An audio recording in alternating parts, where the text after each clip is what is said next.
Welcome back, everyone, to Road of No Mercy. It's David here again. How's your day going? To save time, let's jump straight into the main topic stories from the everyday lives of bikers. If you enjoy the video, please like, share, and subscribe to support us. Thank you. Blood soaked the snow. Emma Taylor saw the wolves' first 6 shadows ripping into something that screamed like a man. She was 17. Alone. 20 miles from anyone who'd notice if she died tonight. The rifle shook in her hands. The wolves turned, eyes blazing like demons, and she saw him, a Hell's Angel leather vest, shredded leg torn to the bone, crawling through his own blood. He locked eyes with her. "Run!" he choked. "Save yourself!" She pulled the trigger instead. That single bullet changed everything. 3 weeks later, 100 motorcycles would thunder up her mountain. But right now, she had 10 seconds to choose: let him die or become the girl who saved a Hell's Angel from the wolves. Tell us, where in the world are you watching from? Drop your city in the comments so we can see how far this story travels. If you believe in courage, loyalty, and the families we choose, subscribe now and stay until the end. This one will stay with you. The first wolf lunged before Emma could chamber another round. She swung the rifle like a bat, cracking it across the animal's skull. The wolf yelped, stumbled, and the others hesitated just long enough for her to fire again into the air. "Get back!" she screamed, her voice tearing through the frozen night. "Get back!" The pack scattered into the tree line, but they didn't leave. She could see their eyes, 6 pairs of golden fire watching from the shadows, as patient as death itself. The man on the ground groaned. Emma dropped to her knees beside him, her breath coming in ragged clouds. Blood soaked the snow around him, so much blood it looked black in the moonlight. His face was a mess of cuts and bruises. His left leg was torn open from knee to ankle, flesh hanging in ribbons where the wolves had got at him. But it was his vest that made her stomach drop. Hell's Angels, Yellowstone. Chapter, "Oh God," she whispered. "Oh God, oh God." She'd heard stories about these men. Everyone in rural Wyoming had. They were legends, myths, monsters, depending on who was telling the tale. Her father had served one of them coffee once years ago and talked about it for months afterward like he'd met a ghost. Now one of them was dying in front of her. "Hey!" She grabbed his face, forcing his eyes to focus. "Hey, can you hear me?" His eyes cracked open, gray bloodshot, full of pain. "Leave me," he rasped. "Wolves, they'll come back." "Shut up." Emma was already calculating. Her snowmobile was 50 yards away. He had to weigh over 200 pounds. The wolves were regrouping in the trees. "Can you move at all?" "Kid, I said leave." "And I said shut up." She grabbed his arm and hauled it over her shoulders. The man screamed a raw animal sound that echoed off the mountains. Emma didn't stop. She couldn't stop. If she stopped, they were both dead. "Move your legs," she commanded. "Push with your good leg." Now, he tried. God help him, he tried. Every inch was agony, every step a war against his own broken body. Emma half carried, half dragged him through the snow, her muscles burning her lungs, screaming for air. Behind them, the wolves began to follow. She could hear them, soft footfalls in the snow, the occasional growl, the click of teeth. They were stalking her now, testing her, waiting for her to fall. "Faster," she gasped. "Come on, faster." "Can't." "You can." She tightened her grip until her fingers went numb. "You don't get to die here. Not in my territory." The snowmobile materialized out of the darkness like salvation. Emma threw the man against it, fumbling for the keys in her pocket. Her hands were shaking so badly she dropped them twice. A wolf stepped out of the tree line. Then another, then a third. They were done waiting. Emma found the keys, jammed them into the ignition, and the engine roared to life. She gunned the throttle just as the first wolf lunged its jaws, snapping shut inches from her arm. The snowmobile shot forward, spraying snow and ice. Emma held on with one hand, the other wrapped around the unconscious biker, and she didn't slow down until the cabin lights appeared through the trees. Getting him inside nearly killed her. He'd passed out completely now, dead weight across her shoulders.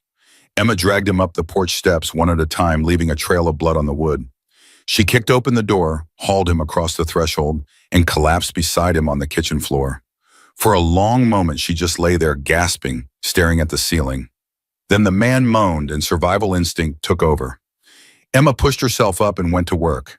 She'd learned field medicine from her father, how to stitch wounds, Set bones, treat infections with whatever was on hand. He'd been a hunting guide for 30 years, and he'd taught her everything before the logging accident took him. Now she was using those lessons to save a Hell's Angel. "This is insane," she muttered, cutting away what was left of his jeans. "This is absolutely insane." The wound was worse than she'd feared. The wolves had torn through muscle, maybe nicked an artery. Blood was still pumping out in steady pulses. If she didn't stop the bleeding in the next few minutes, he was dead. Emma grabbed a belt from the closet and cinched it around his thigh, pulling until he screamed awake. "What?" His eyes flew open, wild with pain and confusion. "What are you, tourniquet?" She pulled tighter. "You're bleeding out. I have to stop it." Who are you?" "Nobody." She tied off the belt and reached for her father's medical kit. "I'm nobody. Now hold still. It hurts." "Good. Means you're still alive." She worked fast, her hands moving on autopilot. Cleaning the wound with vodka, he screamed again, a sound she'd hear in her nightmares for years. Picking out debris with tweezers, stitching the deepest gashes with fishing line because it was all she had. The man drifted in and out, muttering names she didn't recognize. "Hawk! Tell Hawk." "Who's Hawk?" Emma asked, more to keep him conscious than anything else. "Brother, my brother. Tell him about the ledger." "What ledger?" But he was gone again, pulled under by pain and blood loss. Emma finished the stitches and wrapped the leg in clean bandages. She checked his pulse, thready but present. His breathing was shallow but steady. He might live. Maybe. If infection didn't set in. If she'd stopped the bleeding in time. If 100 other things went right. She sat back on her heels and finally looked at him. Really looked. He was older than she'd first thought, maybe mid-40s, with a weathered face and hands scarred from decades of hard living. Brown hair shot through with gray. A thick beard matted with blood. Tattoos covered every visible inch of skin, skulls, flames, dates, names. And that vest, Hell's Angels. The words were stitched in red and white across the back. Below them, smaller patches, Yellowstone chapter, road captain, and a name tag over his heart. Stone. "Stone," Emma said aloud. "Your name is Stone." No response. He was out cold. She pulled a blanket over him and went to the window. Outside, the wolves had gathered at the edge of her property, their eyes reflecting the cabin lights. They weren't hunting anymore. They were watching, waiting. Emma grabbed her rifle and settled into her father's old chair. "You want him," she whispered to the darkness. "Come and take him." The wolves didn't move, and neither did she. Dawn came gray and cold. Emma hadn't slept. Every time she'd started to drift off, a wolf would howl, or Stone would moan in his fevered sleep, and she'd snap awake with her finger on the trigger. Now, as pale light crept through the windows, she finally allowed herself to breathe. Stone's fever had spiked around 3 in the morning. She'd spent 2 hours forcing water down his throat and cooling his forehead with wet cloths, praying to a god she wasn't sure she believed in anymore. But he was still breathing. Against all odds, he was still breathing. Emma made coffee, black bitter the way her father had liked it, and sat on the edge of the kitchen counter, staring at the stranger on her floor. What was she doing? She was 17 years old. She'd been alone for 2 years, ever since the logging accident that crushed her father under a falling pine. Her mother had left when she was 6, just packed a bag one night and vanished down the mountain road, never looking back. Emma had no family, no friends, no future beyond this cabin and these mountains. And now she had a dying Hell's Angel on her kitchen floor. "You picked the wrong place to crash," she told him. "I can barely keep myself alive out here." Stone's eyes fluttered open. For a moment, he just stared at her, confusion clouding his face. Then memory flooded back and he tried to sit up. "Don't." Emma crossed the room in 2 steps, pushing him back down. "You'll tear the stitches." Where am I?" "My cabin, 20 miles north of Clearwater." "The wolves." "Outside. They've been watching all night." She handed him a glass of water. "Drink." He took the glass with shaking hands, draining it in 3 gulps. When he finished, he looked at her, really looked, and his expression shifted from confusion to something like wonder. "You saved me. You were dying. I didn't have much choice." "There's always a choice." He set the glass down, wincing as pain shot through his leg. "Most people would have run." "I'm not most people." A ghost of a smile crossed his face. "I'm starting to figure that out." He tried to sit up again, slower this time. My bike. Wrecked. I found it near the ridge where you went down. It's in pieces. His face went pale. Not from pain, from fear. Did you find anything in the saddlebags? Emma hesitated. I didn't check. I was more focused on the guy bleeding to death in the snow. I need you to go back. His hand shot out, grabbing her wrist with surprising strength. There's a leather pouch in the left saddlebag. I need it. What's in it? That's club business. Emma pulled her arm free. You're in my cabin. You're wearing my bandages. That makes it my business. Stone stared at her for a long moment. She could see him calculating, weighing how much to tell her against how much he needed her help. Finally, he spoke. It's a ledger. Names, dates, transactions. Proof that a rival club, the Vultures, murdered 2 federal agents and buried them in the desert outside Salt Lake. Emma's blood went cold. Federal agents? The Vultures are running meth across 3 states. The feds got too close, so they made them disappear. Stone's jaw tightened. One of those agents was 26 years old, had a wife, a baby daughter. How did you get the ledger? I took it from the Vultures' president himself. A dark satisfaction flickered in his eyes. 3 months of planning, 1 night of execution. And now every cop in Wyoming is looking for the man who can bring down the biggest drug operation in the region. So the Vultures, they're the ones who ran you off the road. They've been hunting me since Utah. Must have caught up outside Clearwater. He leaned back, exhaustion etched into every line of his face. I thought I'd lost them. I was wrong. Emma processed this slowly. The wolves, the crash, the dying man in the snow, it was all connected to something bigger, something dangerous, something that had just landed on her doorstep. Why? She asked quietly. Why risk your life for a ledger? Stone was silent for a long moment. When he spoke, his voice was rough with old grief. Because I knew one of those agents. He was a kid from my hometown. Grew up 3 houses down from me. His mother still sends me Christmas cards. He swallowed hard. When I heard what happened to him, what they did to him, I couldn't let it stand. Some things are bigger than club business. Some things are just about being human. Emma stared at him. This wasn't the monster from the stories. This was a man driven by loyalty, by grief, by a code she recognized in her own bones. I'll get your ledger, she said, but first you need to eat something, and you're not going anywhere until that leg heals. Stone shook his head. You don't understand. The Vultures, they'll track me here. They'll find the blood trail, the tire marks. They'll come. Then let them come. Kid, my name is Emma. She stood reaching for her rifle. Emma Taylor, and this is my territory. Nobody takes what's mine without a fight. The snow had covered most of the blood by the time Emma reached the crash site. She moved carefully, rifle slung across her back, eyes scanning the tree line for any sign of the wolves or worse. The Vultures could be watching right now, waiting to see who came looking for their target. But the forest was silent. Too silent. Stone's bike lay in a ravine about a quarter mile from where she'd found him. It was totaled, frame bent, engine cracked, fuel tank ruptured. Whatever had run him off the road had done it with tremendous force. She climbed down carefully, her boots slipping on the icy rocks. The saddlebags were still attached, though one had been torn open by the impact. Emma found the leather pouch in the left bag, right where Stone said it would be. It was heavier than she expected, thick with papers and photographs. She didn't open it. She'd seen enough movies to know that the less she knew, the safer she'd be. She was climbing back up the ravine when she saw them. Tire tracks. Fresh ones. 2 vehicles, maybe 3, had stopped on the road above the crash site within the last few hours. Someone else was looking for Stone. Emma's heart hammered against her ribs. She ducked behind a boulder, scanning the road above her. Nothing moved. No engines, no voices. But the tracks led away from the crash site toward her cabin. She ran. Stone was standing when she burst through the door, a pistol in his hand that she didn't know he had. They found me, he said. It wasn't a question.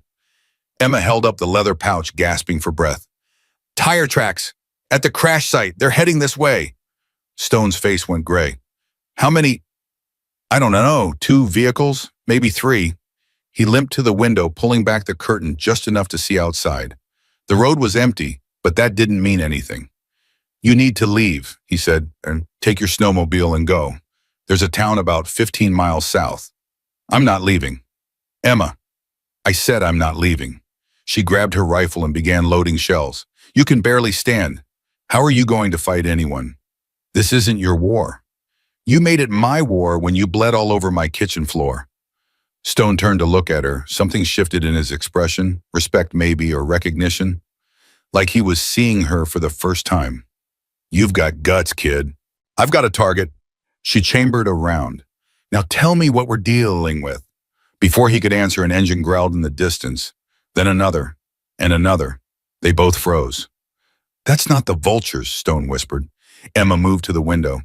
Through the trees, she could see headlights, not the harsh white of truck beams, but something lower, more scattered. Motorcycles, a lot of them. Stone. Her voice was barely audible. Who did you call? For the first time since she'd dragged him out of the snow, Stone smiled. I didn't call anyone. He lowered his pistol. But I've got brothers who don't need a phone call to know when I'm in trouble. The first bike emerged from the tree line, then a second, a third, a 10th. They kept coming, a river of chrome and leather flowing down the mountain road toward her cabin. Emma counted 12, 15, 20 Hell's Angels, Stone said quietly. Yellowstone chapter. Emma watched them approach, her heart pounding with a new kind of fear. Are they here to help? They're here for me. Stone moved toward the door, his limp forgotten. Which means they're here for you too. The lead rider pulled into her driveway and killed his engine.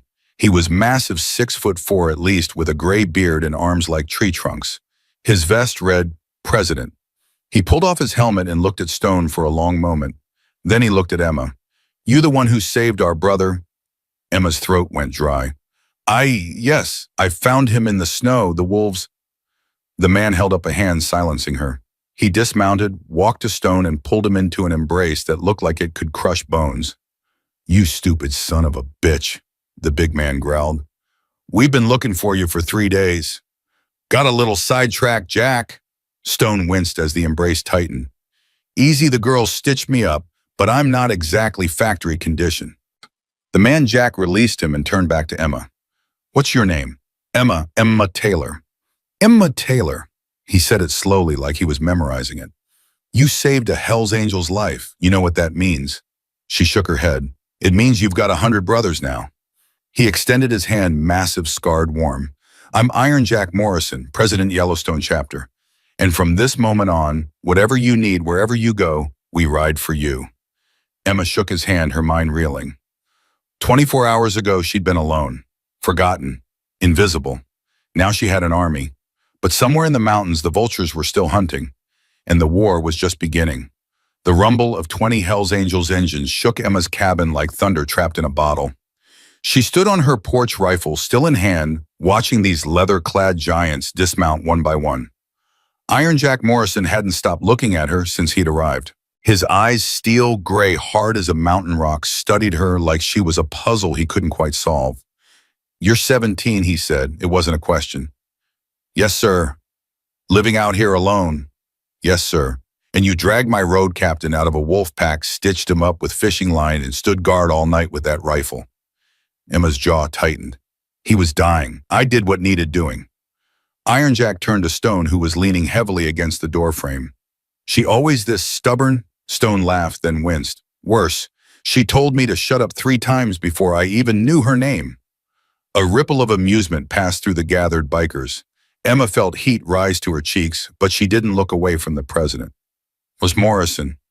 Jack, or Iron Jack, nobody calls me mister. Iron Jack.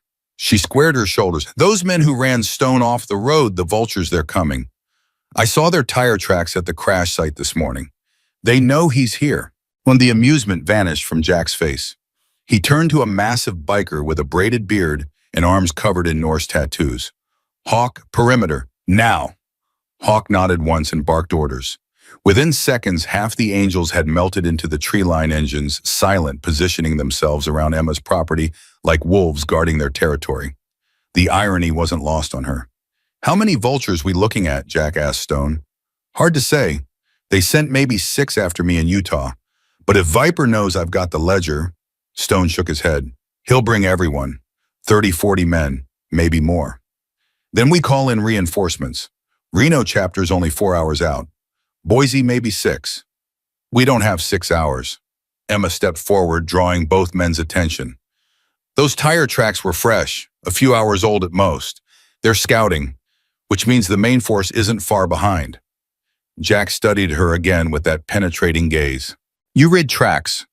My father was a hunting guide for 30 years. He taught me everything.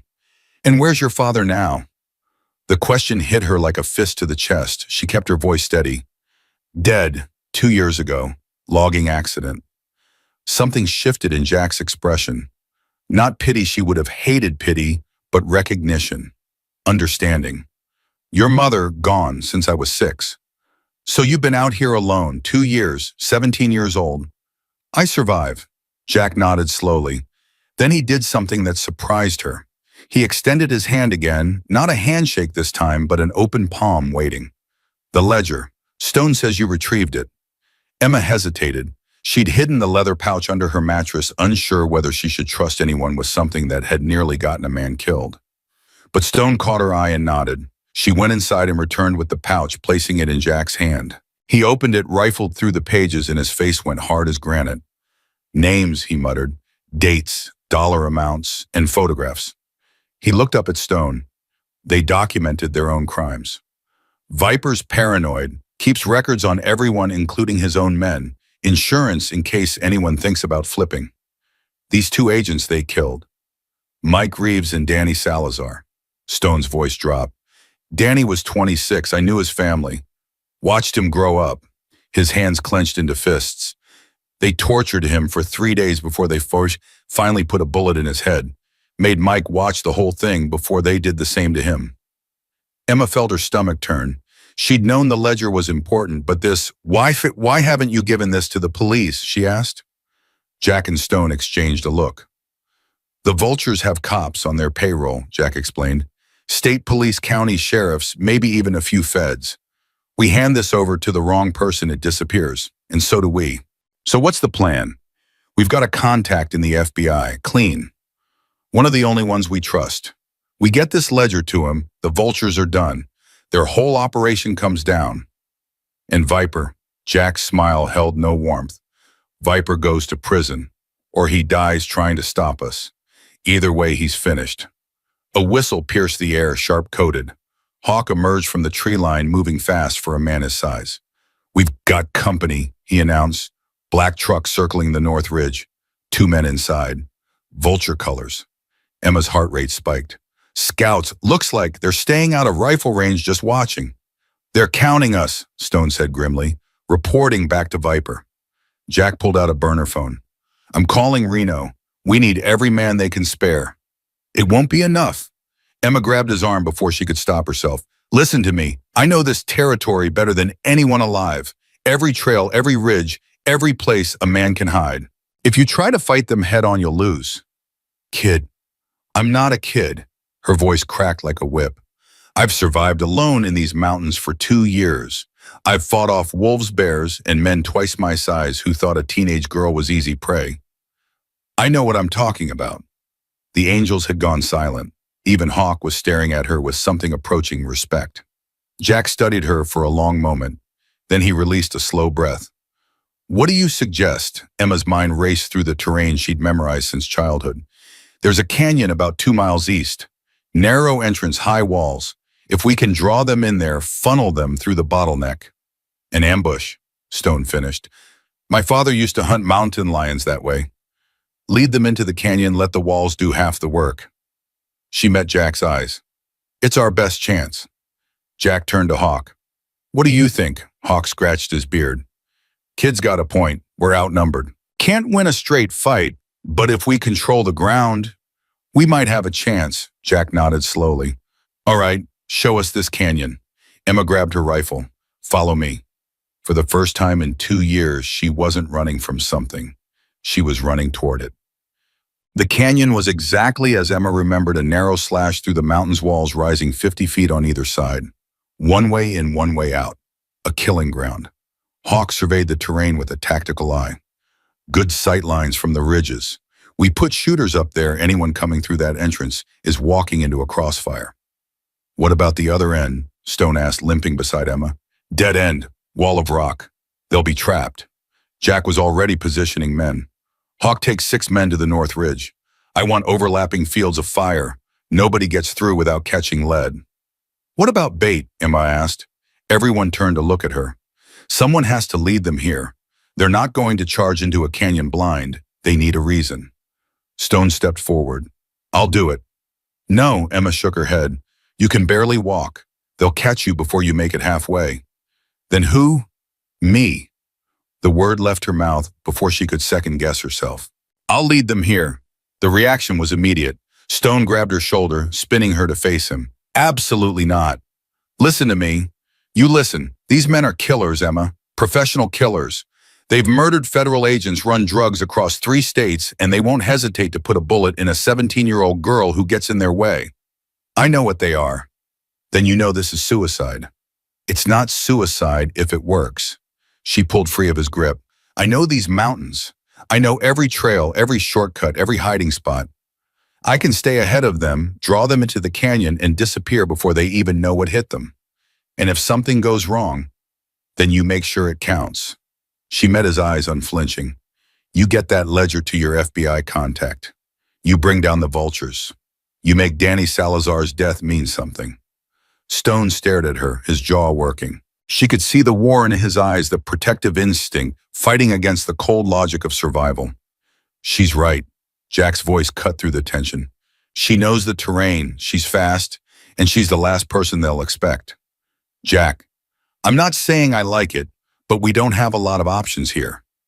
The president looked at Emma. You sure about this? Emma's hands were shaking. Her heart was pounding so hard she could feel it in her teeth. Every survival instinct she had was screaming at her to run, to hide, to let these men fight their own war. But then she thought of Danny Salazar, 26 years old, a wife, a baby daughter, tortured for 3 days. I'm sure, she said. Stone closed his eyes for a long moment. When he opened them, something had changed. The fear was still there, but it was wrapped in something harder now. Something like pride. You come back, he said quietly. You hear me? Whatever happens, you come back. Emma managed a small smile. I didn't save your life just to throw mine away. She turned and started up the ridge before anyone could say anything else. Emma found a position overlooking the main road close enough to see far enough to run. The black truck was still circling, but now there were others. A van, 2 more trucks, motorcycles gathering in the distance like storm clouds. The vultures were massing for war. She counted heads as best she could, 30 men, maybe more, all armed, all wearing the black leather vest with that skeletal bird stitched across the back. At the center of the group stood a man who could only be Viper. Even from a distance, she could see why they called him that. Tall and lean, with movements that were too smooth, too controlled. He wore a bandana over the lower half of his face, but his eyes were visible, cold, calculating, and human. He was pointing toward her cabin, giving orders. Emma's throat went dry. She'd never killed anyone before.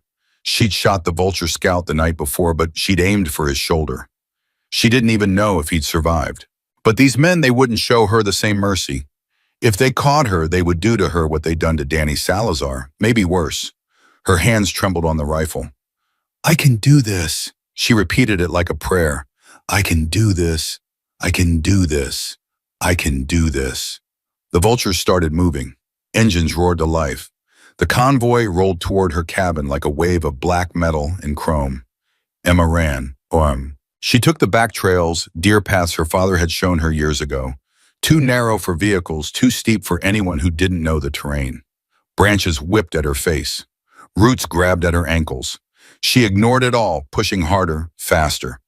Behind her, she heard the convoy reach her cabin, heard the shouts of anger when they found it empty. Then she heard something else. Motorcycles coming up the mountain. They'd found the trail. Emma's lungs burned. Her legs screamed for rest. But she didn't stop, couldn't stop. The canyon was still half a mile away and the vultures were closing fast. She burst through a clearing and nearly ran straight into a vulture scout. The man's eyes went wide. His hand dropped to his gun. Emma didn't think. She swung her rifle like a club, cracking it across his jaw. He went down hard and she was past him before he hit the ground. More shouts behind her now. More engines. They'd seen her. Good. She pushed harder. ignoring the pain, ignoring the fear. The canyon entrance appeared through the trees, that narrow gap between the rock walls, exactly where she remembered it. Almost there. A bullet whined past her ear. Emma dove, rolled, came up running. Another shot. Another miss. The vultures were firing blind, shooting at shadows. She reached the canyon entrance and plunged through. The walls rose around her like the jaws of some great beast. Her footsteps echoed off the stone. Behind her, she could hear the motorcycle slowing, hesitating at the narrow gap. Then Viper's voice, cold and commanding. "After her, all of you, now." The engines roared again. Emma ran until the canyon dead-ended in a wall of solid rock. She spun, pressing her back against the stone, rifle raised. The first vulture came through the gap on his motorcycle. Then another. Another. They filled the canyon like water pouring through a crack. 20 men. 30. All of them armed. All of them focused on her. Viper was the last one through. He killed his engine and dismounted, pulling a pistol from his belt. "Well, well," his voice echoed off the canyon walls. "The little girl who saved the Hell's Angel. You've caused us a lot of trouble." Emma's finger tightened on the trigger. "Stay back." Viper laughed. It was a cold sound, empty of anything human. "Or what, you'll shoot me?" He spread his arms wide. "Go ahead. You might get one of us, maybe two, but there are 30 guns pointed at you right now. How does this end for you?" Emma's heart hammered against her ribs. Where were the angels? Where was Hawk, the ledger? Viper continued, stepping closer. "Where is it?" "I don't know what you're talking about. Don't lie to me." Another step. "Stone had it. He crashed near your cabin. You saved him. You've got the ledger." "I don't." "You've got 3 seconds." Viper raised his pistol, aiming at her face. 1. Emma's hands were shaking so badly she could barely hold the rifle. 2. She thought of her father, his voice calm and steady, teaching her to shoot. Breathe, aim, squeeze. 3. The canyon exploded. Gunfire rained down from both ridges, a thunderstorm of lead and fury. Vultures screamed, fell, scrambled for cover that didn't exist. The canyon walls turned their own ambush against them, bullets ricocheting off stone, finding flesh no matter where they hid. Emma dropped flat, covering her head as the firefight raged above her. She heard Viper screaming orders, heard the roar of engines as some vultures tried to flee back through the entrance, heard the crack, crack, crack of Hawk's rifle picking them off one by one. Then, as suddenly as it had started, it was over. Silence fell over the canyon like a shroud. Emma raised her head slowly. Bodies lay everywhere. Vultures slumped over their motorcycles, crumpled against the canyon walls, sprawled in the dirt. But not all of them. A handful had survived, including Viper. He was crouched behind a rock, bleeding from a wound in his shoulder, pistol still in hand. And he was looking right at Emma. She scrambled for her rifle, but he was faster. He lunged, grabbing her by the throat, slamming her against the canyon wall. Stars exploded across her vision. "You think you've won," he hissed, his face inches from hers. "I've got men in every state, every city, every town. You can't." A gunshot split the air. Viper's body jerked, his grip loosened. He looked down at the bloom of red spreading across his chest, then back up at Emma with something like surprise. He collapsed at her feet. Stone stood at the canyon entrance, pistol still smoking, his face pale with pain and exhaustion. "You talk too much," he said to the dead man. Then his legs gave out and he crumpled to the ground. Emma caught him before he hit the rocks. "Stone, Stone, stay with me." His eyes fluttered. Blood was seeping through his bandages. He'd torn the stitches in the fight. "Told you," he mumbled. "Told you to come back." "I did come back, you idiot." Tears were streaming down her face now. "I'm right here." "Good." A ghost of a smile crossed his lips. "Good." The angels were descending from the ridges, now checking bodies, securing weapons. Jack reached them first, dropping to his knees beside Stone. "Medic," he bellowed. "Someone get me a damn medic." Hawk was there with a first aid kit, but Emma pushed him aside. "I've got this. I've done it before." Her hands were steady now, rock steady. She'd kept him alive through one impossible night. She could do it again. She worked fast, cutting away the old bandages, applying pressure, stitching the reopened wound. Stone groaned but didn't pass out. "You're going to be okay," she told him. "You hear me? You're going to be fine. I believe you." His hand found hers, squeezing weakly. I believe you, wolf girl. It was the first time anyone had called her that. She didn't let go of his hand until the bleeding stopped. Mom. They burned the vultures' bikes in the canyon. The bodies they left for the coyotes. Fitting, Hawk said grimly. They live like animals. They die like animals. And Mom didn't watch. She sat beside Stone in the back of a truck, monitoring his pulse, checking his bandages, doing everything she could to keep him stable. Jack drove them back to her cabin, or what was left of it. The vultures had trashed the place before heading up the mountain. Windows smashed, furniture overturned, her father's photos scattered across the floor, but the structure was intact. That was something. We'll fix it, Jack said, surveying the damage. We've got time now. Vultures are done. What about the ledger? Emma asked. On its way to our FBI contact. By tomorrow morning, every vulture who isn't dead will be in handcuffs. Jack put a hand on her shoulder.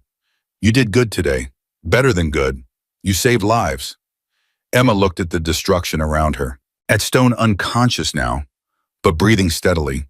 At the angels moving through her property like they belonged there. What happens now? She asked quietly. Jack followed her gaze. Now we heal. We rebuild. And when Stone's strong enough to ride, we take him home.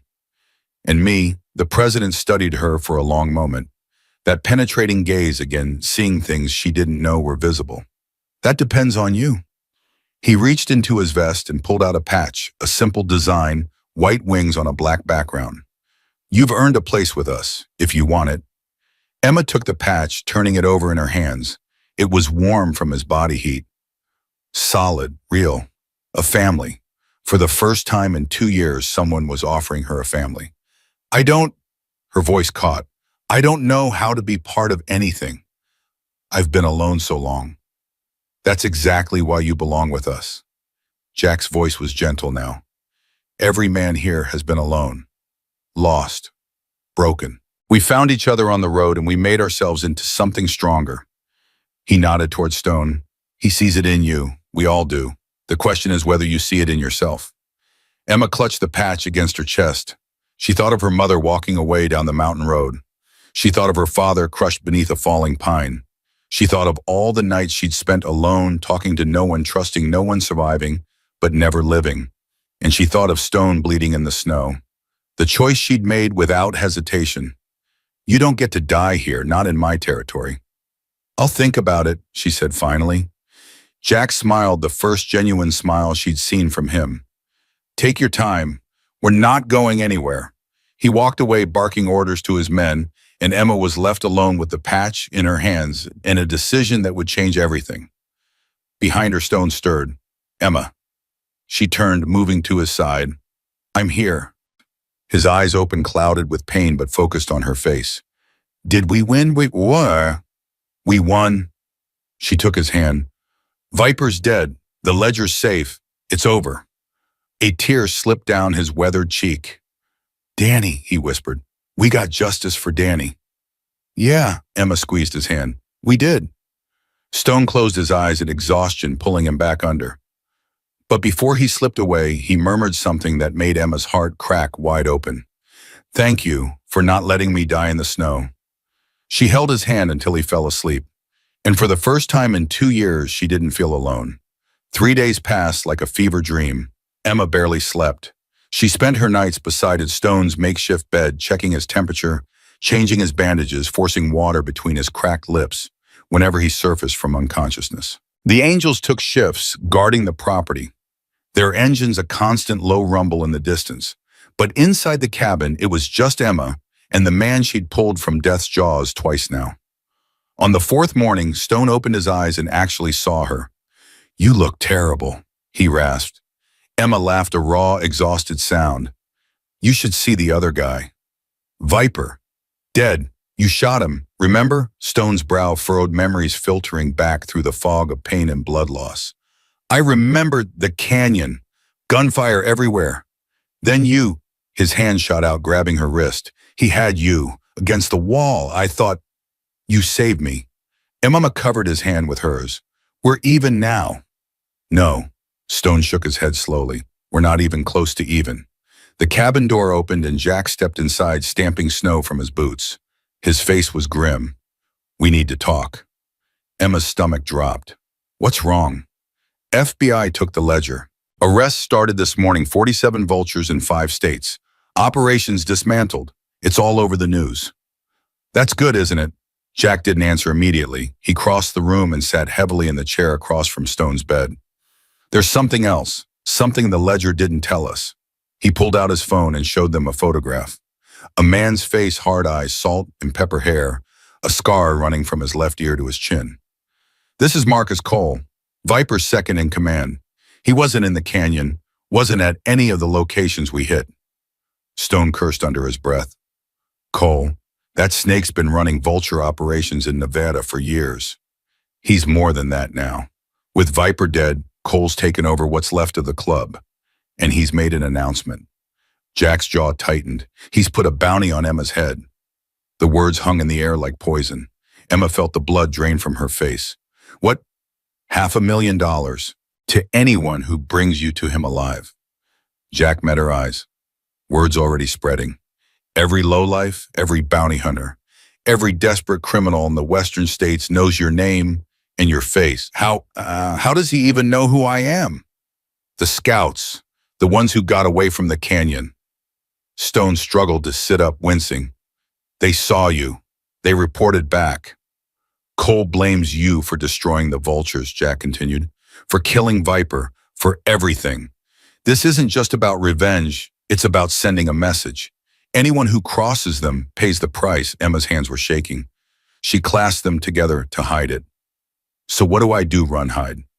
"You could," Jack leaned forward. "We could set you up somewhere far away. New identity, new life.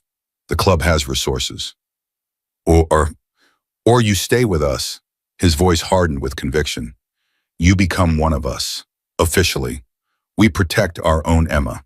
If you wear our patch, Cole would have to go through 100 Hell's Angels to get to you, and I promise you he won't survive the attempt."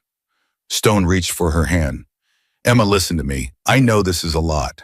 I know you didn't ask for any of this. But Jack's right. The road is the safest place for you now, with us, with family." Family, that word again. Emma pulled her hand free and stood walking to the window. Outside, angels were working on her cabin, patching bullet holes, replacing broken glass, fixing the damage the vultures had done. Men who barely knew her risking their lives to rebuild her home. "If I join you," she said quietly, "Cole comes after all of you, not just me. He's already coming after us." Jack stood, moving to stand beside her. "The vultures and the angels have been enemies for decades. This war didn't start with you, and it won't end with you. The only question is whether you face it alone or with brothers at your back." Emma closed her eyes. She thought of her father teaching her to shoot, teaching her to survive. "You're strong, baby girl, stronger than you know. But even the strongest wolf needs a pack." "I need time," she whispered, "to think." Jack nodded. "Take all the time you need, but don't take too long. Cole isn't the patient type." He left and Emma stood at the window until the sun began to set. That night she dreamed of wolves, not the wolves from the mountain, not the real ones. These were different. They wore human faces, spoke with human voices, but their eyes glowed with the same cold hunger. They circled her father's grave, snapping and snarling. She tried to run, but her legs wouldn't move. She tried to scream, but no sound came out. And then from nowhere, a roar of engines. A wall of chrome and leather crashing through the nightmare like a wrecking ball. Wolves scattered, yelping, fleeing into the darkness. When Emma turned, Stone was there. Hawk, Jack. 100 faces she didn't recognize, but somehow knew. "Family," Stone said. "We found you." She woke gasping, drenched in sweat, her heart hammering against her ribs. Stone was watching her from his bed. "Bad dream." She didn't answer. Couldn't. The images were still too fresh, too real. Stone shifted carefully, making room on the narrow mattress. "Come here." "I'm fine." "Emma, come here." She hesitated, then crossed the room and sat on the edge of the bed. Stone didn't try to touch her. He just waited. "My father used to say that fear is just wisdom without courage," she said finally, "that the only way to beat it is to walk straight through it." Smart man. He was. Her voice cracked. He was the smartest man I ever knew, and he still died. He still left me alone. That's not his fault. I know. Tears spilled down her cheeks. I know it's not his fault. But sometimes, she choked on the words, sometimes I'm so angry at him for leaving, for making me survive without him. And then I feel guilty for being angry because he didn't choose to die, and I'm a terrible person for blaming him. Hey, Stone's hand found hers warm and rough. You're not terrible, you're human, and you're grieving. There's no wrong way to do that. I miss him so much. I know. And I'm scared. The admission tore out of her like a confession. I'm so scared, Stone. Cole is coming for me. $500,000. There's nowhere I can hide. And I don't want to die. I don't want to. You're not going to die. His grip tightened. You hear me? I won't let that happen. Jack won't let that happen. We've got 100 brothers who would ride through hellfire for you, Emma. You're not alone anymore. She looked at him, really looked. At the weathered face, the hard eyes, the scars that told stories she might never hear. This man had lived a life she couldn't imagine, had done things she didn't want to know about, had lost people, killed people, survived things that would have broken anyone else. And he was holding her hand like she was the most precious thing in the world. Why, she whispered. Why do you care so much? You barely know me. Stone was quiet for a long moment. When he spoke, his voice was rough with old pain. 20 years ago, I was where you are, 17 years old, parents dead, living on the streets, stealing to survive. I had nothing. No one. I was ready to give up, had the gun in my hand, finger on the trigger. Emma's breath caught. And then this old biker found me. Mean-looking guy, scars all over, rode a Harley that sounded like thunder. He looked at me, really looked, and he said, kid, you've got a choice. You can pull that trigger and let the world win. Or you can put that gun down, get on the back of my bike, and find out what you're made of. What did you do? I got on the bike. A ghost of a smile crossed his face. Best decision I ever made. That man, his name was Bear. He brought me to the angels, gave me a family, a purpose, a reason to live. His eyes met hers. He saved my life, Emma, the same way you saved mine. And now it's my turn to pass that on. Emma's tears were flowing freely now. What if I'm not strong enough? You dragged a 200-pound man out of a wolf pack. You stitched me up with fishing line. You led 30 armed killers into an ambush and didn't flinch when bullets were flying past your head. Stone squeezed her hand. Kid, you are the strongest person I've ever met.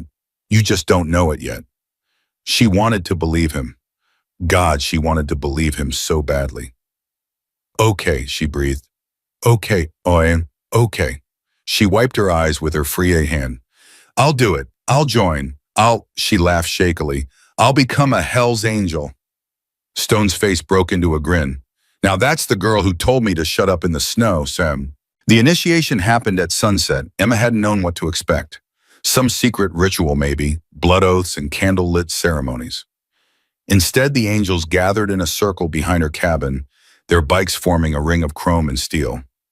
Jack stood at the center, holding a leather vest. Emma Taylor, he said, his voice carrying over the assembled men. You saved one of ours. You fought beside us. You bled with us. You've proven your loyalty beyond any doubt. The angels murmured their agreement. Today we welcome you into our family, not as a prospect, not as a hang-around, but as a full member, guardian class. He held up the vest. This is unprecedented. In 50 years, we've never given this honor to someone so young or so new. But these are unprecedented times. He turned the vest so she could see the patches. Hell's Angels on top, Yellowstone chapter below. And in the center, a new design she'd never seen before, a white wolf howling at a silver moon with angel wings spreading from its shoulders. Your road name, Jack announced, chosen by Stone with the club's approval. Wolf Girl, because you faced the pack and made it your own. Emma's throat closed up. She couldn't speak, could barely breathe. Stone stepped forward, taking the vest from Jack. Turn around. She turned and he draped the leather over her shoulders. It was heavier than she expected. Warm, solid, real. Welcome to the family, Stone said quietly. Wolf Girl. The angels roared their approval. Engines revved, fists pumped the air. Someone started a chant, Wolf Girl, and it spread through the group like wildfire. Emma stood in the center of the chaos, tears streaming down her face, and felt something she thought she'd lost forever: belonging. The celebration lasted until midnight. Someone had brought whiskey. Someone else had brought food. The angels lit a bonfire behind the cabin and told stories, wild, impossible tales of rides and fights and narrow escapes. Emma listened, laughed, and slowly began to learn who these men really were. Hawk, the taciturn giant, was a former Marine who'd served 3 tours in Afghanistan. He didn't talk much, but when he did, everyone listened. A skinny, nervous man called Twitch had been a computer programmer before he found the club. He handled their communications, and Emma suspected things that were probably illegal. There was Ghost, who never spoke above a whisper, Razor, who carried 6 different knives, Doc, a disgraced physician who'd lost his license but never lost his skills. And then there was Mama Bear, a massive woman with kind eyes and arms like tree trunks. She was the only female full member in the chapter's history, until now. "Don't let these boys fool you," Mama Bear told Emma, pressing a cup of coffee into her hands. "They act tough, but half of them cry at dog commercials." "I heard that," Razor protested from across the fire. "Good, it's true." Emma laughed, and it felt like medicine, like healing. But the warmth didn't last. Around 1 in the morning, Twitch came running from his equipment van, face pale. "Jack, we've got a problem." The celebration died instantly, every angel tensed, hands moving toward weapons. "What is it?" Jack demanded. "I've been monitoring Cole's communications. He knows about the initiation. He knows Emma's officially a Hell's Angel now." Twitch swallowed hard. "He's moved up his timeline. He's sending a team tonight." "How many? At 20? Maybe more. They're 3 hours out." Jack's face went hard as granite. "Everyone gear up. We're moving." The angels scattered, grabbing weapons, mounting bikes. Stone grabbed Emma's arm. "Stay close to me. No matter what happens, stay close." "Where are we going?" "Somewhere they can't follow." He limped toward his Harley, still favoring his wounded leg. "You know how to ride." "I know, I've never." "Then you're with me."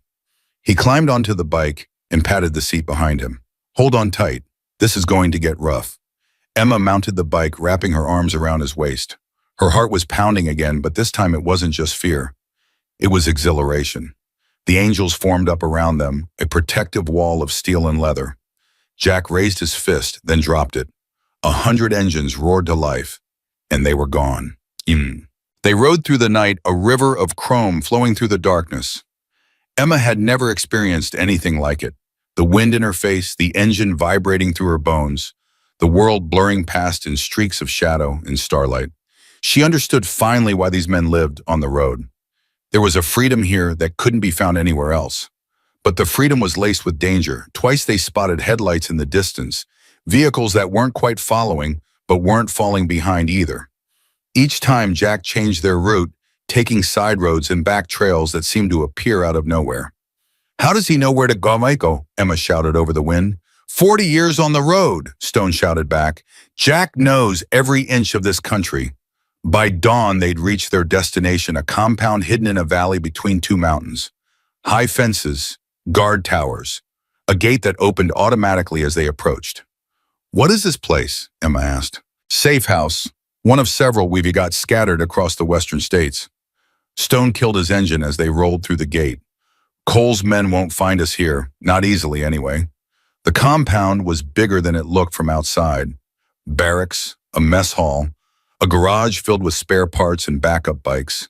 It felt less like a hideout and more like a small town. "Get some rest," Jack ordered as the angels dismounted. "We'll figure out our next move in a few hours."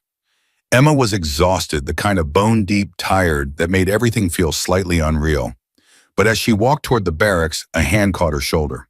"Hawk, you did good out there," he said quietly. His voice was like gravel, rough and low. "Didn't panic. Didn't slow us down." "Thanks. Don't thank me yet." His eyes were dark, serious. "Cole's not going to give up. What's coming next, it's going to be worse than the canyon. Worse than anything you've seen." "I know. Do you..."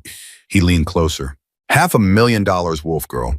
That kind of money makes people do crazy things.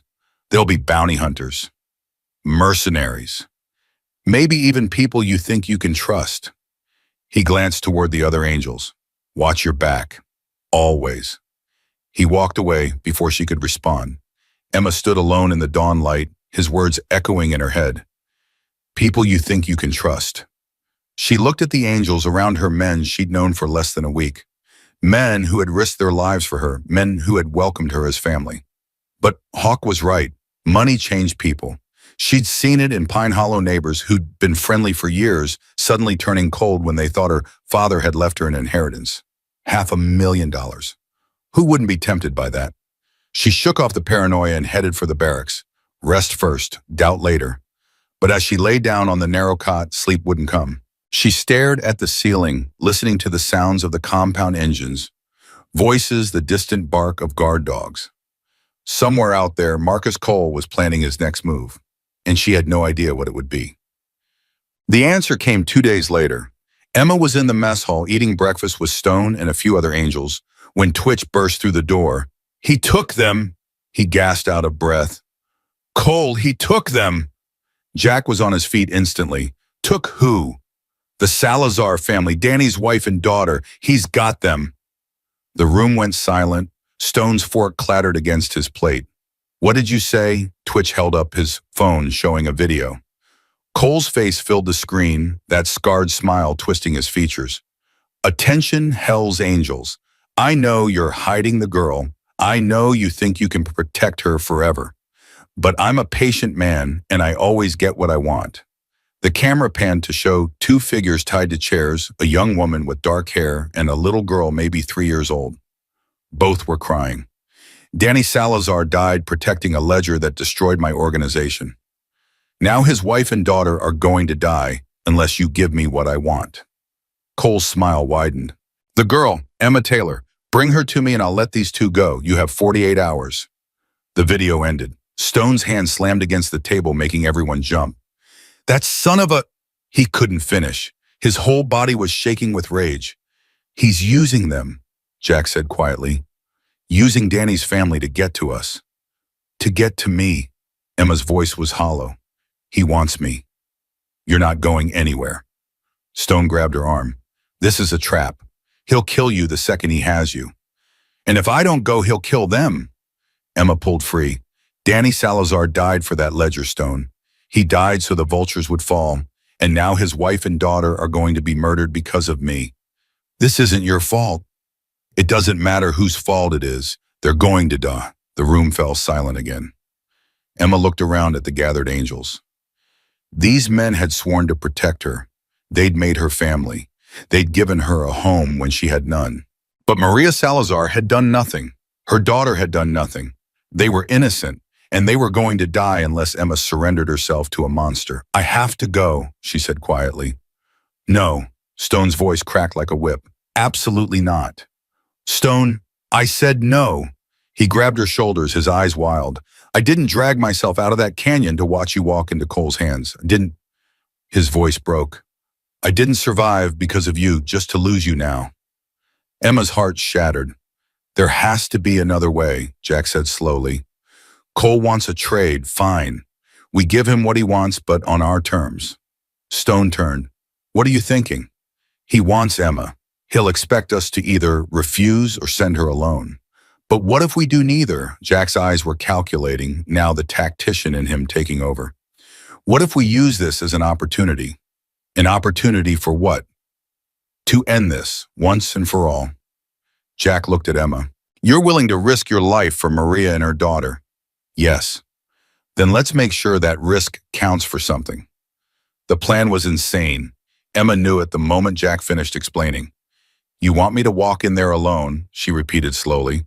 No weapon, no backup, just me. Not alone. Jack spread a map across the table, pointing to a location marked in red. Cole chose an abandoned warehouse outside Reno for the exchange. Big building, lots of cover.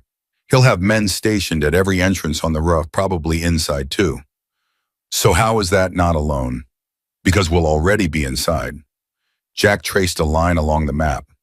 There's an old drainage tunnel that runs under the building. Twitch found the blueprints. Cole doesn't know about it. The tunnel was sealed off 20 years ago. We unseal it. Stone continued, his jaw tight. Hawk takes a team through the tunnel while you're making the exchange. They position themselves inside before Cole even knows they're there. And when Cole tries to double-cross me, we hit him from both sides. Jack's eyes were cold calculating. You're the distraction, Emma. You keep his attention on you while our men get into position. The moment Maria and her daughter are safe, we take Cole down. Emma studied the map, her mind racing. What if he searches me? What if he doesn't bring Maria to the exchange? He'll bring them. He wants you to see them, wants you scared, desperate. That's how men like Cole operate. Stone moved closer, his voice dropping. And he won't search you because he won't see you as a threat. You're a 17-year-old girl. In his mind, you're already beaten. That's his mistake, Hawk added from the corner. He underestimates you. We don't. Emma looked around the room at the faces watching her. Jack stone-faced and steady. Stone barely hiding his fear behind a mask of determination. Hawk, arms crossed, eyes sharp. Twitch, nervous but committed. These men were willing to risk everything on this plan. On her. What do you need me to do? She asked. Jack nodded, a flicker of approval in his eyes. First, we need to talk about what happens if things go wrong. So, they spent the next 12 hours preparing. Emma learned the layout of the warehouse from Twitch's blueprints until she could walk it blindfolded. She memorized exit routes, hiding spots, the positions where angels would be waiting. She practiced staying calm under pressure. Stone firing blanks near her head while she recited the plan, Hawk shouting in her face while she kept her breathing steady. You flinch, you die, Hawk told her bluntly. Cole will have guns on you the entire time. If you show fear, if you hesitate for even a second, he'll know something's wrong. I won't flinch. You say that now. Wait until there's a barrel pressed against your skull. I've had wolves try to eat me. A gun isn't that different. Hawk almost smiled, almost. Keep that attitude. You might actually survive this. The hardest part was saying goodbye. Not officially, nobody wanted to admit this might be the last time they saw each other. But Emma caught the way Stone lingered near her during dinner. The way Mama Bear hugged her a little too long. The way Jack clasped her shoulder and said, You've made us proud, Wolf Girl, whatever happens tomorrow. That night she couldn't sleep. She lay on her cot, staring at the ceiling, running through the plan over and over. So many things could go wrong. Cole could see through the trap. The tunnel could be blocked. Maria and her daughter could already be dead. And even if everything went perfectly, Emma would be standing in front of a man who wanted her dead. A knock on her door. Come in. Stone entered, moving carefully on his still healing leg. He sat on the edge of her cot without asking permission. You should be resting, Emma said. So should you. They sat in silence for a moment. I've been thinking, Stone finally said, about what I told you about Bear, the man who saved my life. What about him? He died 3 years after he found me. Stone's voice was rough, heavy with old grief. Got ambushed by a rival club outside Tucson. Took 6 bullets before he went down, and he still managed to kill 2 of them first. Emma didn't know what to say. For a long time, I blamed myself. If I'd been there, maybe I could have done something. Maybe he'd still be alive. Stone shook his head. But that's not how it works. Bear made his choice. He knew the risks. And he'd have been the first to tell me to stop feeling sorry for myself and start living the life he gave me. Why are you telling me this? Stone turned to face her. In the dim light, his eyes were bright with unshed tears. Because tomorrow you're going to walk into that warehouse and face a man who wants to kill you. And I need you to know. His voice cracked. I need you to know that whatever happens, you've already changed everything.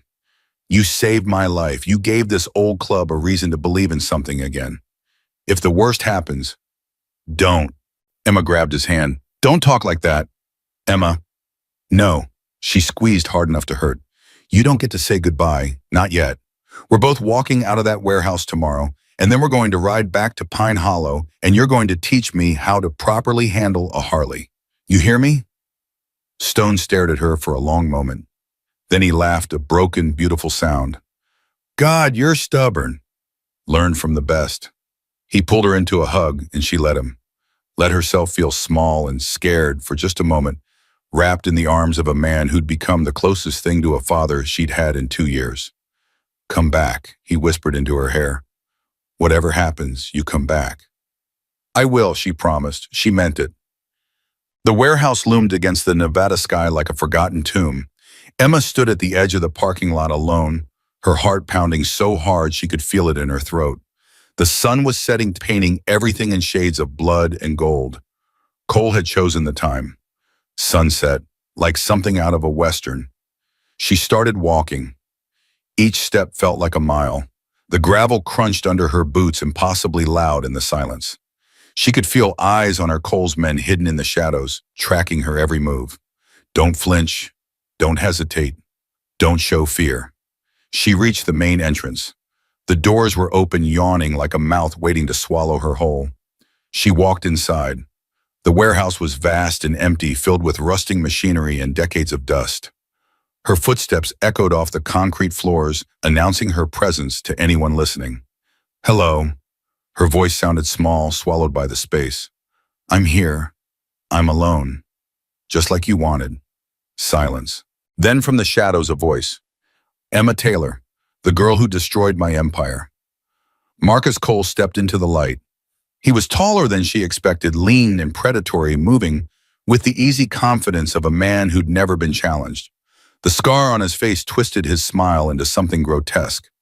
You're younger than I thought, he said, circling her slowly. 17, 18, just a child, really.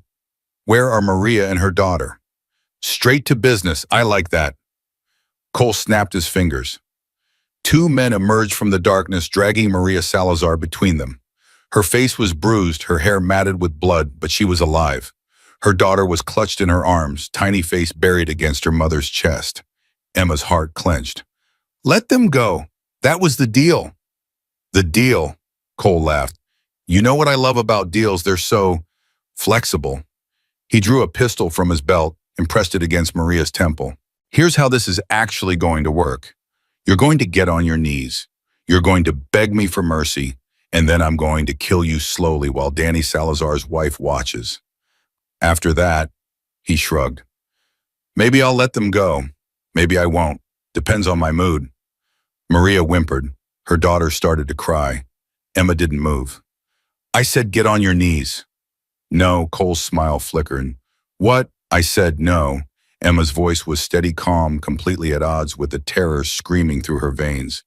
You want to kill me? Fine. Pull the trigger. But I'm not going to beg. Not for you. Not for anyone. Something shifted in Cole's eyes. Surprise, maybe even respect. You've got guts, I'll give you that. More guts than most of the men I've killed. He cocked the pistol. But guts don't stop bullets. No, they don't. Emma took a step forward. What are you doing? You think I came here to survive? Another step. I came here to make sure that little girl doesn't grow up the way I did. Without a mother, without a father, without anyone who gives a damn whether she lives or dies. Stay back. You killed Danny Salazar. You destroyed his family. You think there's anything you can do to me that's worse than what I've already survived? She was close now, close enough to see the sweat beading on Cole's forehead, close enough to see the uncertainty flickering in his eyes. You're insane, he breathed. Maybe. Emma stopped inches from the gun barrel. Or maybe I just don't have anything left to lose. A heartbeat of silence. Then Cole laughed, a high, nervous sound. You know what? I changed my mind. I think I'll kill the kid first. Make you watch. He swung the pistol toward Maria's daughter, and the warehouse exploded. Gunfire erupted from every direction, Hawk's team bursting through the drainage tunnel, catching Cole's men completely off guard. Bodies fell, screams echoed. The orderly exchange collapsed into chaos. Cole spun, firing wildly into the darkness. Kill them. Kill them all, Emma didn't think. She lunged for Maria, tackling her and the little girl to the ground, covering them with her body as bullets whined overhead. Stay down. Don't move. My daughter. She's safe. Just stay down. The firefight raged around them. Emma could hear the angels shouting, could hear Cole's men dying one by one. The air was thick with smoke and the smell of gunpowder. Then a hand grabbed her hair, yanking her upward. Cole. His face was a mask of rage, blood streaming from a wound on his cheek. He pressed his pistol against her skull. You think you've won, he snarled. You think this changes anything? Let her go, Cole.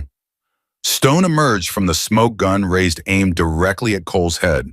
Behind him, Hawk and a dozen angels formed a semicircle, their weapons all trained on the same target. It's over, Stone said. Your men are dead. You've got nowhere to go. I've got her. Cole tightened his grip on Emma's hair. I've got your precious wolf girl. You shoot me, my finger twitches. She dies. Then we both die. Stone's voice didn't waver. And you still lose. Cole's laugh was wild, unhinged. You'd really die for this girl, a 17-year-old nobody from nowhere. She's not nobody. She's family. Family, Cole spat the word like a curse. You bikers and your pathetic little families. You think that means something? Yeah. Stone took a step closer. I do. Then you're a fool. Cole's finger tightened on the trigger. Emma moved. She drove her elbow backward into Cole's ribs with every ounce of strength she had. He gasped, his grip loosening for just a second. A second was all she needed. She dropped, twisting free, and Stone's gun roared. Cole's head snapped back. He stood frozen for an eternal moment, a look of pure disbelief on his face. Then he crumpled to the ground and he didn't get up. Yes, Silence fell over the warehouse like a blanket.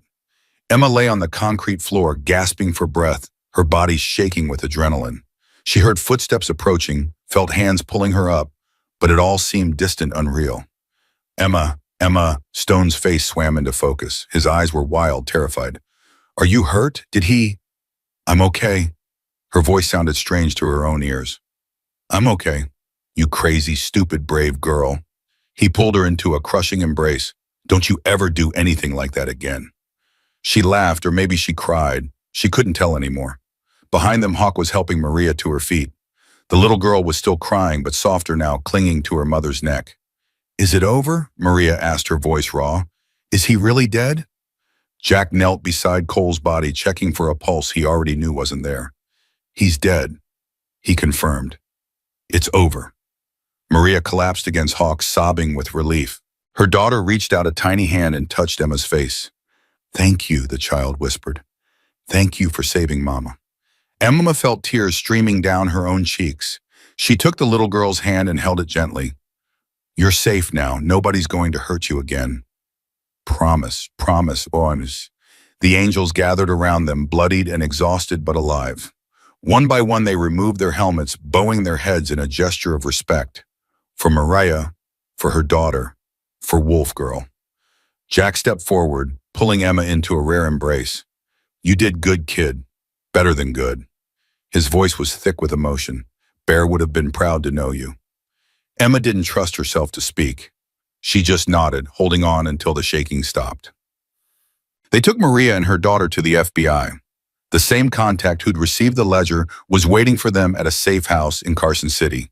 He was a tired-looking man in his 50s with kind eyes and a firm handshake. Agent Roberts, he introduced himself. You must be Emma. Yes, sir. I've heard a lot about you. The girl who brought down the vultures. He smiled. You've done more in a few weeks than we managed in 5 years of investigation. I had help. I know.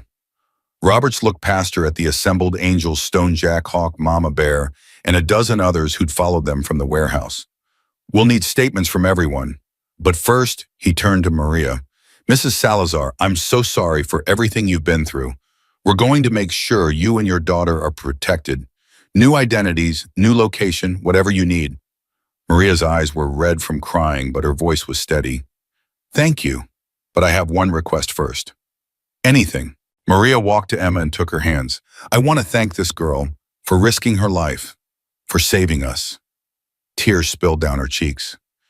Danny would have been proud to call you a friend, Emma. Proud to call you family. Emma's throat closed up. You did something no one else would do. You stood up to a monster. Maria kissed her forehead. My daughter will grow up knowing your name, knowing what you did for us. You're a hero, Emma Taylor. Don't ever let anyone tell you otherwise. Emma couldn't speak, couldn't breathe. She just held Maria's hands and let the tears fall. Stone appeared beside her, his hand warm on her shoulder. Come on, Wolf Girl. Let's go home. Home. She'd almost forgotten what that word meant. But looking at the angels around her, her family, her pack, she realized she'd found it again. And this time she was never letting go. The ride back to Wyoming took 2 days. They could have done it faster, but no one was in a hurry. The angels rode in formation, 100 strong, now that reinforcements from Reno and Boise had joined them, stretching across the highway like a river of chrome and leather. Emma rode with Stone again, but this time it felt different. Not desperate, not afraid. It felt like victory. They stopped at a diner outside Salt Lake City, taking over the entire parking lot with their bikes. The owner, a grizzled old man who'd probably seen everything, just shook his head and started brewing extra coffee. "You made the news," Twitch announced, showing Emma his phone. "Look, teenage girl helps Hell's Angels dismantle drug empire." "You're famous." "I don't want to be famous." Too late. Mama Bear slapped her on the back, nearly knocking her off her stool. "You're a legend now, Wolf Girl. Better get used to it." Emma looked at the article, at the blurry photograph someone had snapped of her at the FBI safe house. She barely recognized herself. The girl in the picture looked older, harder, more certain. Maybe she was. "What happens now?" she asked Jack, who was nursing a cup of black coffee at the counter. "Now," Jack shrugged. "We go home, rebuild, mourn our dead, celebrate our living. Same as always." "And the vultures?" "Done. The ones who survived are scattered, leaderless. They'll either join other clubs or disappear." He looked at her. "You did that, Emma. You and Stone together. You ended a war that's been going on for decades. I just wanted to save Maria and her daughter. That's what makes you different from men like Cole. You don't fight for power or money or revenge. You fight for people." Jack smiled. "That's rare. Don't lose it." Emma didn't know what to say. She stared into her coffee, watching the steam rise. "What about me?" she asked quietly. "Where do I go from here?" "Wherever you want. You're a Hell's Angel. Now that means you've got family in every state, every city, every corner of this country. You can ride with us forever, or you can build something of your own." Jack's eyes were thoughtful. "That cabin of yours, the one you grew up in, what are you going to do with it?" Emma thought about Pine Hollow, the empty roads, the silent mountains, the loneliness that had nearly swallowed her whole. "I don't know yet," she admitted, "but I think," she hesitated, "I think I want to make it into something. A place where people can stop, rest, find help if they need it. A haven." "Yeah, a haven." Jack nodded slowly. "That's a good dream, Wolf Girl. A dream worth riding for." Stone appeared beside her, his plate piled high with eggs and bacon. "You ready to get back on the road?" Emma looked at him. This man who'd been a stranger in the snow, who'd become a brother, a protector, a friend. This man who'd killed for her, nearly died for her. "Yeah," she said, "I'm ready." They left the diner together, the whole club mounting up in a symphony of roaring engines. And as they rode into the sunset, Emma Taylor Wolf Girl, Hell's Angel survivor, finally understood what it meant to belong. Pine Hollow looked exactly the same. Emma stood at the edge of her property, boots crunching on familiar gravel, staring at the cabin she'd called home for 17 years. The windows were still boarded from the vulture attack. The porch steps were still stained with Stone's blood. The generator still hummed its broken song in the cold mountain air. But everything had changed. She had changed. "You okay?" Stone asked, pulling up beside her on his Harley. Emma didn't answer immediately. She was remembering the last time she'd stood here alone, forgotten, invisible. A girl with no future and no hope, surviving day by day because she didn't know how to do anything else. "I'm okay," she said finally. "I'm better than okay." The rest of the angels rolled in behind Stone, their engines a thunderous chorus that echoed off the mountains. 100 bikes, 100 brothers, all of them here for her. Jack dismounted first, pulling off his helmet and looking around with an appraising eye. "Nice piece of land," he said. "Good bones on that cabin. We can have it fixed up in a few days." "You don't have to." "We know we don't have to." Hawk appeared beside her, his massive arms crossed over his chest. "We want to. That's the difference." Emma felt her throat tighten. She'd spent so long taking care of herself, relying on no one, trusting no one. The idea that people would help her simply because they wanted to was still foreign, but she was learning. "Thank you," she said quietly. "All of you." Mama Bear wrapped an arm around her shoulders. "Save your thanks for after we've eaten. I'm starving, and someone told me there's a town nearby with a diner. Mrs. Patterson's Place, Emma said automatically. Best pie in Wyoming. Then what are we waiting for? Twitch was already revving his engine. Lead the way, wolf girl. Emma laughed a real laugh, light and free, and climbed onto Stone's bike. For the first time in years, Pine Hollow felt like home. The town reacted to the Hells Angels exactly how Emma expected. Doors locked, curtains closed, mothers pulled children off the sidewalks. Sheriff Daniels appeared on the steps of his office, hand resting on his gun belt, watching the convoy roll through with narrowed eyes. But when Emma climbed off Stone's bike in front of Mrs. Patterson's diner, something shifted. Emma, the old woman, pushed through the door, flour still dusting her apron. Emma Taylor. Hi, Mrs. Patterson. We thought you were... The woman's eyes welled with tears. There were rumors, gunshots up at your place, blood on the road. We thought, I'm okay. Emma caught her in a hug. I'm better than okay. Mrs. Patterson pulled back, looking at the leather vest Emma wore. Her eyes went wide. Is that Hell's Angels? Yeah. Emma touched the wolf girl patch over her heart. It's a long story. I've got time. Miss Patterson looked past her at the assembled bikers. Rough men covered in tattoos and scars, their bikes gleaming in the afternoon sun. Are they with you? They're family. Mrs. Patterson processed this for a moment. Then to Emma's surprise, she smiled. Well, family eats free. Get them inside before they scare off all my other customers. Bye. The diner couldn't hold 100 bikers, but they made it work. Angels spilled out onto the sidewalk, balancing plates of pie and cups of coffee, their laughter echoing down the empty street. The townspeople watched from behind their curtains, uncertain but curious. Emma sat at the counter with Stone and Jack, savoring a slice of Mrs. Patterson's famous apple pie. This is good, Stone said around a mouthful. Really good. Told you. You grew up here. Jack looked around the small diner, taking in the faded photographs and hand-stitched curtains. In this town, born and raised, my father was a hunting guide. My mother, Emma hesitated. My mother left when I was 6, never came back. That's rough. It was. She set down her fork. For a long time, I hated her for it, blamed her for everything that went wrong in my life. But now, she shook her head. No, I realized she did me a favor. She taught me that the only person I could rely on was myself. That's not entirely true, Stone said quietly. Emma looked at him. You can rely on yourself, yeah, that's important. But you can also rely on your family. He put a hand on her shoulder. You've got 100 brothers now, Emma. People who'll ride through hellfire for you. People who'll never leave. How do you know they'll never leave? Because I won't. Stone's eyes were steady, certain. No matter what happens, no matter where you go, I'll be there. Emma felt tears prickling at her eyes. She blinked them away. You promise, I promise, Emma. The door to the diner opened and Sheriff Daniels stepped inside. The room went quiet, Angel's tensed hands moving toward hidden weapons. But the sheriff held up his palms, showing he meant no harm. Emma Taylor, he said, his voice rough. I've been looking for you. Sheriff, there's been talk. He glanced at the bikers surrounding him, clearly uncomfortable. Rumors about what happened up at your place. About the men who came looking for you. About the ones who didn't leave. What kind of talk? The kind that says you got mixed up with some dangerous people. Daniel's eyes moved to her vest.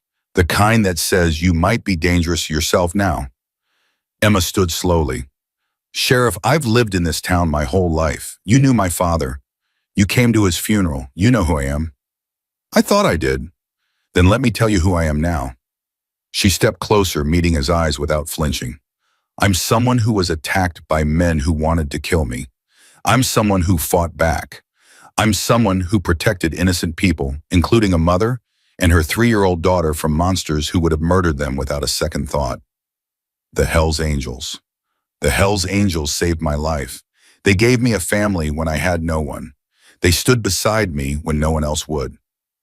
Emma's voice was steady calm. So yes, Sheriff, I ride with them now, and I'm not ashamed of it. Daniel stared at her for a long moment. The tension in the room was thick enough to cut. Then slowly he nodded. Your father was a good man, Emma. One of the best I ever knew.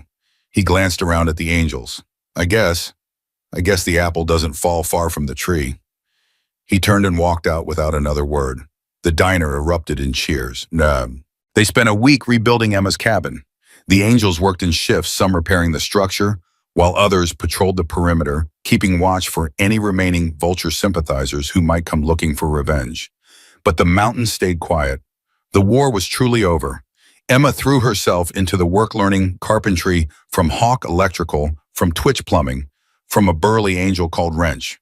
By the end of the week, her cabin looked better than it had in years. New windows, fresh paint, a reinforced door that could withstand a battering ram, and something else. A sign hand-carved by Stone himself hanging over the front porch. Wolf's Rest. What do you think? Stone asked, stepping back to admire his handiwork. Emma couldn't speak. She just stared at the sign, at the words that represented everything she dreamed of building. A haven, a place for lost souls to find their way. It's perfect, she whispered. It's a start. Jack appeared beside her, a cup of coffee in each hand. He offered one to Emma. You've got a lot of work ahead of you. Building something from nothing isn't easy. I know. But you've got help now. Whenever you need it, wherever you are, one phone call and we'll come running. Emma took the coffee, warming her hands on the cup. Why do you care so much about me? I'm just a girl you met a few weeks ago. Jack was quiet for a moment, considering the question. You know what the hellsangels are, Emma, really are. We're not criminals. We're not thugs. We're men who didn't fit anywhere else. Men who found each other on the road and made something out of nothing. He looked at her. You're one of us. You always were. We just had to find you.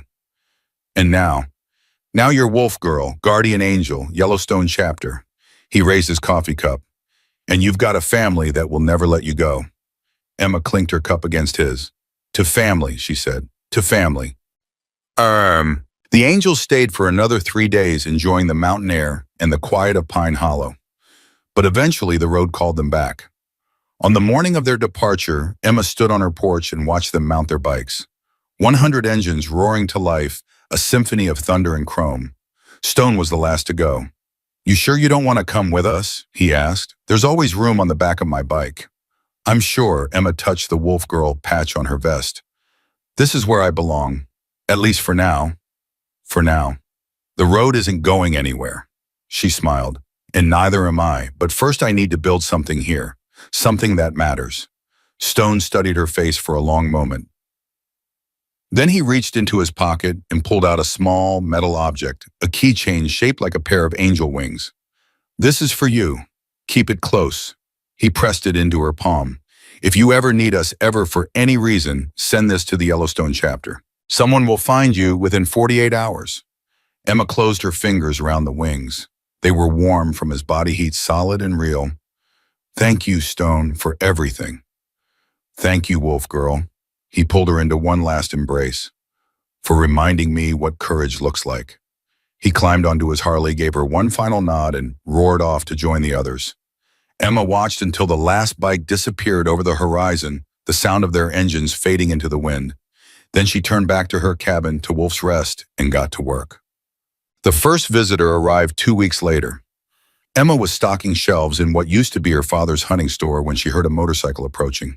She grabbed the rifle she kept behind the counter. Old habits died hard and stepped onto the porch. A single rider pulled into her driveway. Not a Hell's Angel. The vest was different, the patches unfamiliar. He killed his engine and sat there for a moment, staring at the Wolf's Rest sign. Can I help you? Emma called out, keeping the rifle visible but not raised. The rider removed his helmet. He was young, maybe mid-20s, with tired eyes and a week's worth of stubble on his jaw. I heard about this place, he said, from a guy at a bar in Cheyenne.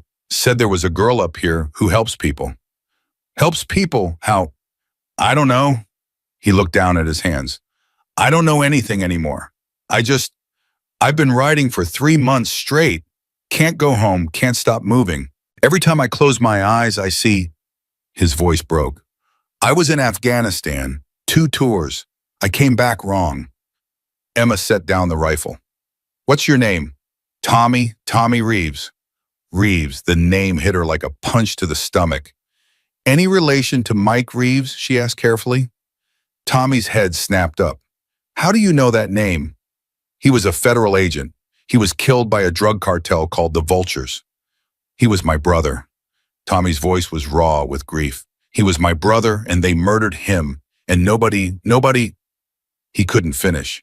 Emma walked down the porch steps and crossed the distance between them. Tommy flinched when she got close, but she didn't stop. She put her hand on his shoulder and looked him in the eyes. I know who killed your brother, Tommy. I know because I helped bring them down. Their leader is dead. Their organization is destroyed. And the men who murdered Mike, they're either in prison or in the ground. Tommy stared at her, tears streaming down his face. How did you? It's a long story, but you're safe here. You can rest. And when you're ready. She squeezed his shoulder. I'll tell you everything. Tommy broke.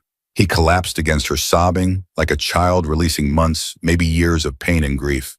Emma held him the way Stone had held her on that first night, steady and strong. It's okay, she whispered. You're home now. Word spread. Within a month, Wolf's Rest had become a landmark on the biker circuit. Riders stopped by for coffee, for repairs, for a place to sleep when the road got too long. Some stayed for a day, some stayed for a week. A few never left. Tommy Reeves was one of those. He'd found peace in the mountains, working alongside Emma to keep Wolf's Rest running. He fixed engines, cooked meals, and slowly, painfully learned to live with his ghosts. You saved me, he told Emma one evening as they sat on the porch watching the sunset. You know that, right? If I hadn't found this place, you would have found somewhere else. No, I wouldn't have. He shook his head. I was at the end, Emma. One more night and I would have. He stopped. You saved me. I won't forget that. Then pay it forward. Emma handed him a cup of coffee. Next person who comes through that gate looking lost and broken, you be the one who saves them. Tommy took the cup, his hand steady for the first time in months. I can do that, he said. I know you can. Winter came early to Wyoming that year. Snow blanketed the mountains, turning Wolf's Rest into a picture postcard. Emma had prepared, well-stocked the pantry, reinforced the generator, laid in enough firewood to last until spring. But the cold brought more than snow. One December evening, Emma was closing up the store when she heard them. Engines, a lot of them. Her hand went to her rifle. Then she saw the headlights cresting the ridge, dozens of them streaming down the mountain road like a river of stars. Hellsangels. She ran to the porch, her heart pounding as the convoy rolled into her driveway. 100 bikes, 100 brothers, led by a man she'd know anywhere. Stone. He pulled up to the porch and killed his engine, a grin splitting his weathered face. Miss us, Amal couldn't speak, couldn't breathe. She flew down the steps and threw herself into his arms. What are you doing here? She gasped. What do you think it's Christmas? Stone held her tight. Family spends Christmas together. Behind him, the angels were dismounting, pulling supplies from their saddlebags, food presents, bottles of whiskey, even a small Christmas tree. Jack approached, a rare smile on his face. Told you we'd come back, Wolf Girl. We keep our promises. Emma looked around at the chaos unfolding in her driveway, Mama Bear organizing food, Hawk directing men with military precision, Twitch untangling Christmas lights with growing frustration. This is insane, she said, laughing through tears. All of you came here in the middle of winter. Rode through a blizzard in Utah, Hawk said matter-of-factly. Lost feeling in my fingers for 6 hours. Worth it, though, Mama Bear added, pulling Emma into a bone-crushing hug. Look at this place, you've been busy. I had help, Emma gestured toward Tommy, who was watching from the porch with wide eyes. Tommy, come meet my family. The evening that followed was unlike anything Emma had ever experienced. The cabin overflowed with laughter and warmth. Angels crowded around the fireplace, sharing stories and whiskey. Someone produced a guitar, and soon the whole room was singing badly but joyfully. Emma moved through the crowd, hugging brothers she'd thought she might never see again, meeting new faces who'd joined the chapter since she'd left. They all knew her name, all knew her story, Wolf Girl, the legend of Yellowstone chapter. Near midnight, Stone found her on the porch, staring at the stars. Deep thoughts. Just thinking about how different this is. She leaned against the railing. Last Christmas, I was alone, eating canned soup, trying to convince myself it didn't matter. And now, Now I have 100 people in my living room and someone put antlers on Hawk's head, and I think Twitch is trying to teach Mama Bear a TikTok dance. Stone laughed. That's family for you. Yeah, Emma turned to face him. It is. They stood in comfortable silence, watching their breath fog in the cold air. I've been thinking, Stone said eventually, about what comes next.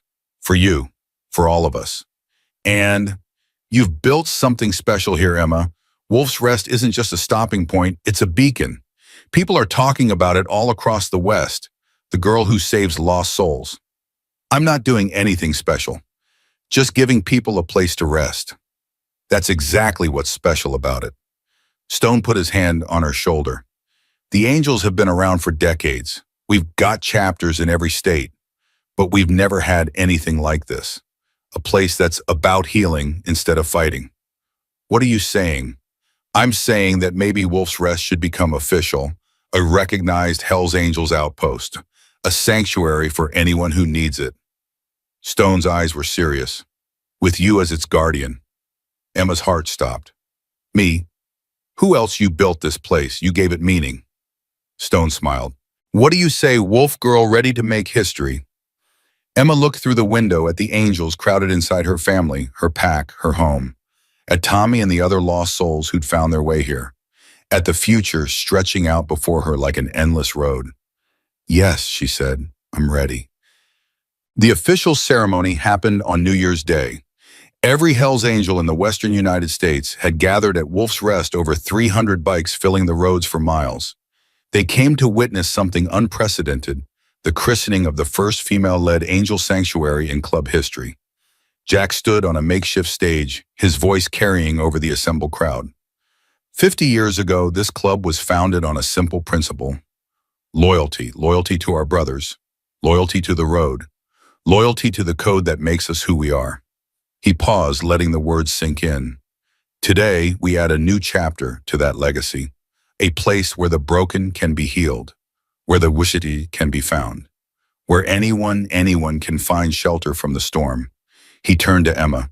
Emma Taylor, wolf girl, you saved the life of a Hell's Angel when you had every reason to let him die. You stood beside us in battle. You risked everything to protect innocent lives. You've shown us what courage, loyalty, and family truly mean. He held up a golden key, ornate, gleaming in the winter sun. This key represents something more than Wolf's Rest. It represents the future of what we can become. Jack pressed the key into Emma's palm. Guard it well, wolf girl. Guard them all. The crowd erupted. 300 engines roared to life in salute. Men who'd seen everything done, everything survived, everything. They cheered for a 17-year-old girl who'd taught them how to hope again. Emma stood on that stage, the key warm in her hand, tears freezing on her cheeks, and felt something she'd thought she'd lost forever. Peace, right? Stone appeared beside her, his arm around her shoulders. How does it feel? He asked.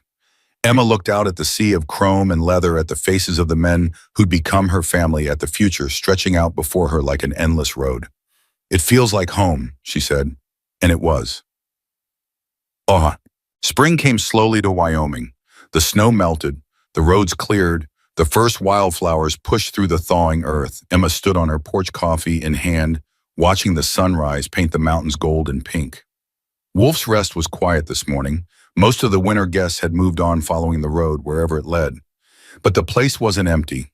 Tommy was in the garage rebuilding an engine. A young woman named Sarah was in the kitchen making breakfast.